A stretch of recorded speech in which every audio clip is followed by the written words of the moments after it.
Hello, my name is John Morris and I survived a heart attack. I'm here to share my story and what I've done to avoid having another heart attack, my process of making sure that I remain healthy enough to avoid a heart attack, but also ensure that I don't have any other health issues. I had a heart attack when I was 26 years old, and the reason was because of stress, bad food. I drank. I was actually addicted to painkillers. I took Xanax, too much Xanax, and then I drank an absorbent amount of alcohol and ate fast food. So when I woke up after I had passed out from my heart attack, I had a doctor tell me, "You had a heart attack because you're fat." When I had my heart attack, I was actually driving home from work. I had just gotten off duty. I was still wearing my uniform, and I felt tightness in my chest. And then I felt like it was hard to breathe. And I was driving, and I was pretty familiar with that. I've actually had to assist on multiple heart attacks in my time in law enforcement. And so I kind of figured that's what was starting to happen. And I usually drive left-handed, and my left hand actually fell off the steering wheel. It went completely numb. And so at that point, I was like, okay, this is what's happening. And I was on my way home, and there's a hospital at the next exit. So I went ahead and got off the exit, and I drove myself into the emergency room. And when I walked in, I told the nurses, like, hey, I think I'm having a heart attack. And they actually laughed because I was still in my police uniform. They thought I was joking. Right up until I started to take my duty belt off. And then they were like, are you serious? And I passed out, and that's the last thing I remember. After my heart attack, I actually met Debbie, my now wife, for nutrition. I had a friend that kind of guided me toward her because I just kind of was meandering in the thought process of like, wow, that actually happened. And I was 26 years old, so I assumed a heart attack wasn't even a possibility, but I obviously had one. And so a friend of mine was a gym owner, and he said, hey, you got to meet this lady. She'll help you get your food on track. We'll try to get you healthy. Of course, I was having to meet with a cardiologist. They kind of told me the same thing. Unfortunately, it didn't necessarily match up with what I actually needed to be doing. So I met with Debbie, and Debbie guided me on my nutrition program, which I was completely wrong on. You know, I was doing the bro diet. I was bringing in the protein shakes, you know, trying to lift heavy, not eating anything that actually provided me with micronutrients, vitamins, or minerals that I needed in my body. So the first thing Debbie did is she told me exactly what to eat and how to prepare it. So she started with the right macros, protein, fat, carbohydrates, but she went beyond that into the micros, like what vitamins are you missing, you know, what nutrients do you not have? And she asked me what I like to eat, you know, what greens I liked. And I was like, well, Skittles, M&Ms, Starburst, like that's my greens, you know. And she's like, you're joking. And I'm like, kind of, you know. And she's like, what vegetables? I'm like, I hate vegetables. Potatoes, she's like, that's a starch. I'm like, maybe sweet potatoes. She's like, that's a starch. I'm like, then nothing. Corn, she's like, that's terrible for you. So what I realized is it wasn't going to be easy. I was going to have to change everything.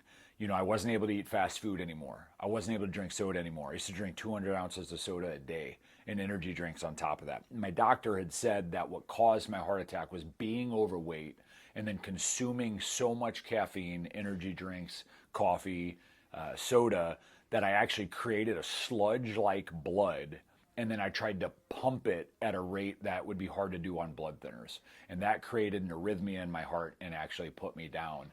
They also think that leading up to that I could have been an AFib based off of how I was feeling. I was extremely tired. I never had any energy. I would walk around saying, I guess this is what it feels like to be old in my mid-20s. And ultimately, I would always be short of breath, which I attributed to having bad lungs, which I had had my whole life, but found out afterwards it was due to my heart being off. To accompany the food, I had to change the way I worked out as well. I was working out when I had my heart attack, but it was like that: go to the gym for 3 hours, do about 50 minutes of actual work, and then talk in between. I lifted extremely heavy, extremely hard. You know, it was very egotistical, and it had nothing to do with actually being fit, healthy, or well. And so I would do 5 reps, 8 reps, 10 reps, 1 reps, things that were really heavy. And so when I started working out at the gym that Debbie worked at when she had done my nutrition, she was watching me, and she's so sweet, but she was like, ugh, like that's not going to be okay. You know, and so she approached me and she was like, hey, you know, I was thinking, like, have you ever considered training with anybody? Do you have any formal training? She was so nice in her approach. She goes, because I was thinking, like, if you're interested, I could do some personal training with you and kind of show you some things that I think would accompany the nutrition plan well. That's how she worded it. So, of course, I'm like, okay, well, if I'm doing this nutrition plan, then maybe I should do the exercise the way she wants me to do it. It's terrible. And I say that jokingly. It was terrible then. And the reason I think it's important for you to know that is it doesn't start easy. Anybody who tells you it's going to be easy is a liar. It's simple. The process is simple. All you got to do is follow the rules. But it's not easy. If it were easy, everybody would do it and you would avoid the heart attack to begin with. But what happened is she showed me that I needed to be moving faster. I needed to be moving with purpose. I needed to be moving with intent. Everything I needed to do was supposed to correct my health and not give me an egotistical lift. I'll give you an example. She put me on what is called the Stairmaster, which is pointless. It takes you nowhere. You feel like you're just walking upstairs to get nowhere. I say that jokingly because I hate the Stairmaster. But what happened is she puts me in the Stairmaster. She tells me I'm going to do it for 60 seconds. It is a completely manageable walking speed. At 26 seconds, I was like, you got to get me off here. And I was starting to back up. She's like, no, you can do this. She was being motivating. I couldn't do it. I had to get off the Stairmaster. So I fell off the back of it. I landed on my feet. I pushed it up. She's like, oh my gosh, are you okay? And I'm like, yeah, I think so. That's how out of shape I was. That's how winded I was. I was a police officer. You know, I was stressed out. I was eating bad. All of these things led to my heart being that bad. I could literally only make it 26 seconds on a Stairmaster. That led to, towards the end of my weight loss, losing 100 pounds to correct my heart, doing 60 minutes consistently at a pace faster than those seconds so that I could continue to get the weight off they need to get off. Less than 60 seconds to 60 minutes to make sure that I was able to move correctly. She changed the way I lifted weights. She ensured my form was appropriate, had me moving in such a way that I was in a caloric burning state, had my lungs moving appropriately, my heart moving appropriately. And here I am 11 years later and I don't even have to see a cardiologist anymore. I've avoided having to have a cardiologist anymore. I've been given a clean bill of health. And the way I've done that is I've just stayed proactive about my health. Once you've had a heart attack, once you've had the red alert, it becomes easier to do it again. So I tell people, like, a red alert is where your body says, like, hey, something's not okay. You know, you're given a heart attack and you get a second chance. You know, you have diabetes, like something like that. You've hit a point where your body is like, hey, something's got to get better here. So I knew I had to stay on top of it. I pay attention to what I'm eating, what I'm bringing in. Doesn't mean I'm perfect. A lot of people think like, oh, well, you know, someone that's in this industry, they're going to be perfect, right? No. So persistence is the way to win. Persistence will take you closer to perfection than trying to be perfect ever will. And so what you want to think about is, okay, I'm going to set out to eat clean on a weekly basis. My birthday's coming up. I'm probably going to have something, but I know I'm going to stay on after that. It's one moment, and then I'm going to move past that and make sure I stay clean. So I've continued to eat micronutrients and macronutrients to ensure that my heart and body are healthy. The second thing I've done is I've made sure to stay on top of my lifting and my training. It's something that's very, very easy to let go. You become busy, life's tough, you work hard, you have kids, you do all of these things where you could justify not being able to get your exercise in. But you have to give your heart and lungs some trial. They have to be pushed to make sure that they continue to remain strong. The heart is a muscle. So just like you're going to train your bicep with a curl, you have to train your heart. And one way I do that is with tactical training. I do cardio. I wear 30 to 60 pounds of gear depending upon how much I have equipped for the day.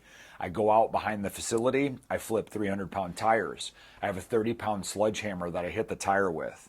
I run down to the end of my strip and I run back up. I do jumping jacks. I do push-ups. I do wall balls. I do sit-ups. I do anything that I can do to feel like my heart and lungs are challenged and my full body is challenged as well, because my goal is to be the strongest, toughest person I can be to not only protect my family, but I want to dance with my daughter at her wedding. I want to play outside with my grandkids. I want to live to see my grandkids. So I'm going to stay on top of the things that I know will ensure I get to do that. If you've had a heart attack, I assure you recovery is possible. I was in a dark place when I had mine and I was able to do it, so I promise you can do it too. If you haven't had a heart attack, but you know you're overweight, your doctor's telling you your heart values are not okay, you do not feel well, I promise you it's a lot easier to prevent a heart attack than to recover from one, and I suggest you get on top of that now. You can make small changes. Get the garbage out. Quit drinking the soda. Quit stopping at fast food places.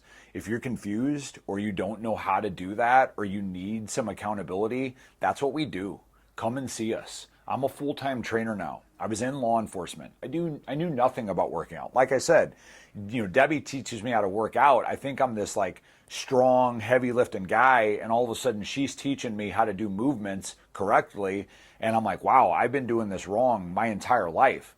I went from a law enforcement officer that didn't even know how to work out to a full-time business owner. I'm a full-time personal trainer, and I do that to change people's lives, to help people, because it changed my life so much to be well that I felt like giving that back. You have to get your nutrition in check. You have to be training right. And I assure you, you can recover from a heart attack and you can prevent one.